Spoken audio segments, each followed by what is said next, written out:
field of early intervention is maturing. We are learning that when providers support and enhance the confidence and competence of parents and caregivers, it benefits the child's development. By building upon the family's everyday routines and activities, we can individualize early intervention supports and make them meaningful for that family and that child.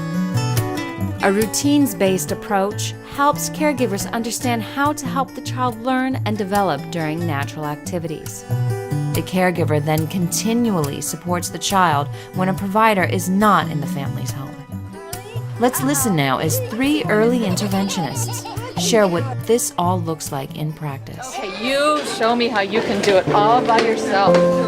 When I think of myself as a coach with a family, I want to be able to come into that home and sit with the family, get to know that family, get to know their routines, and then look at what can we do within that routine to help support that little one become more of a participant and more active.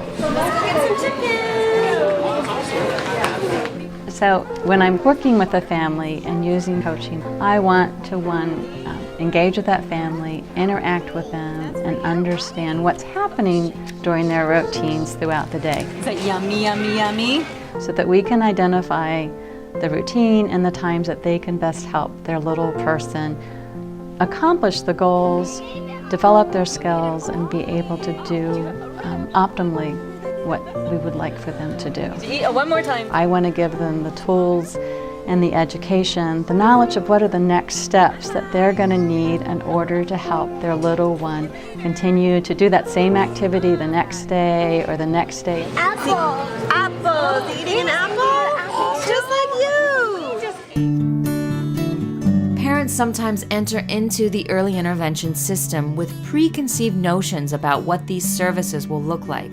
They are under the assumption that a provider will come in and work with their child, focusing on specific and isolated skills that the child may be missing.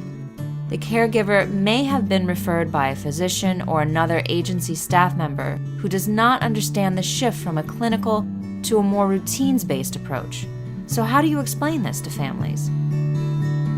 When it comes to coaching, I oftentimes describe it as I'm going to be on the sidelines helping you know what are the next steps to take.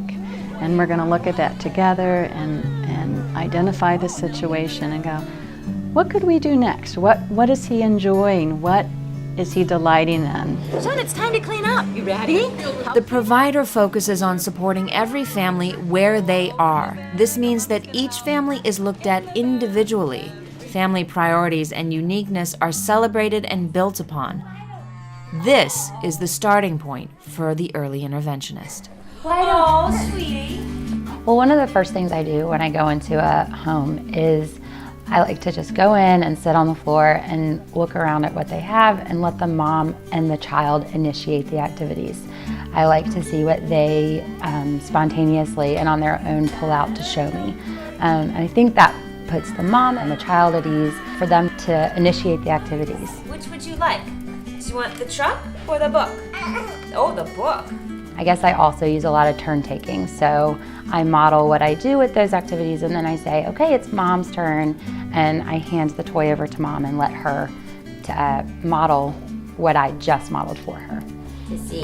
What do you think? When parents have the opportunity to interact with the provider and observe new strategies or activities being used with the child, and then practice those same strategies while the provider offers support or suggestions, the parent gains experience so that he or she can continue using these strategies when the provider is not present. All through the town. So when we use those natural environments and when we use those natural opportunities that are happening within the day-to-day moment or real time, and if we support the child or the parent in that moment during the week when service providers are not within the home, that parent can reflect on that moment and say, you know what, I can do this. I'm competent. I am a facilitator for development for my child because it was a real life situation.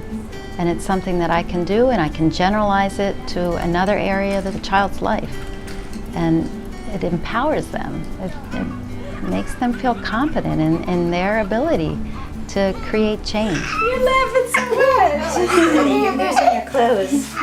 We give you, again, those next steps, those tools, the information, the support that you need, and thereby he's getting much more intervention throughout the week than if we just bring in another person for 1 hour. Can you pull?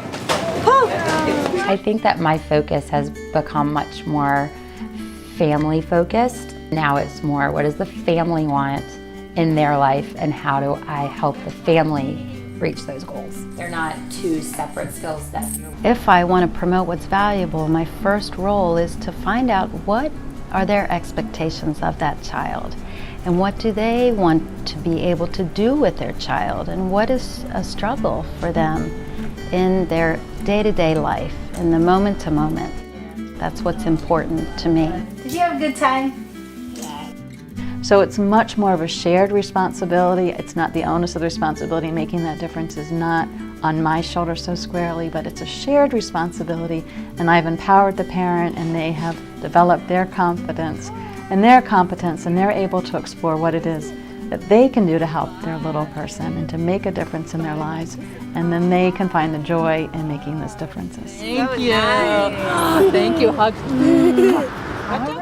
This video has given you an inside look at 3 providers who have shared what their early intervention practices truly look like, how they engage the family, use coaching, and build on everyday routines and activities. Perhaps you are wondering how you can make these changes. Tune in to the 3rd segment of this video to help you get started.